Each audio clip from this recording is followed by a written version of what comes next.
আমরা সাধারণত কয় ওয়াক্ত নামাজে অলসতা করি? 3 ওয়াক্ত, ফজর, আসর, এশা। আর নবী এই 3 ওয়াক্তের ব্যাপারে খুব গুরুত্ব দিয়েছেন। কেন? নবী জানেন যে আমার উম্মত এই 3 ওয়াক্ত গুরুত্ব দিলে অন্য 2 ওয়াক্ত এমনি গুরুত্ব দিবে। তো এই জন্য এই নামাজগুলার গুরুত্ব দেওয়া হয়েছে।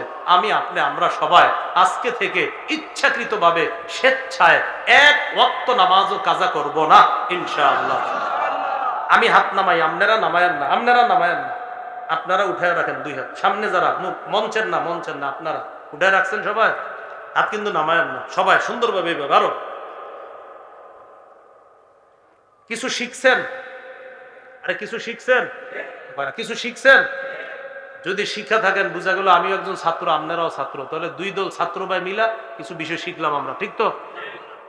যেহেতু শিখেছি আমি, এজন্য আমার একটা আবদার, আমি এখন উঠবো, একজন উঠবেন না, এমনি থাকেন, ঠিক আছে তো? ইনশাল্লাহর আওয়াজ তো কমে গেল। আল্লাহ আপনাকে হাতগুলা এই যে ওয়াদা করছেন আলেম ওলামারা দিঘে রয়েছে, আল্লাহ যেন কবুল করুন। আখিরু দাওয়ানা আলহামদুলিল্লাহি রাব্বিল আলামিন।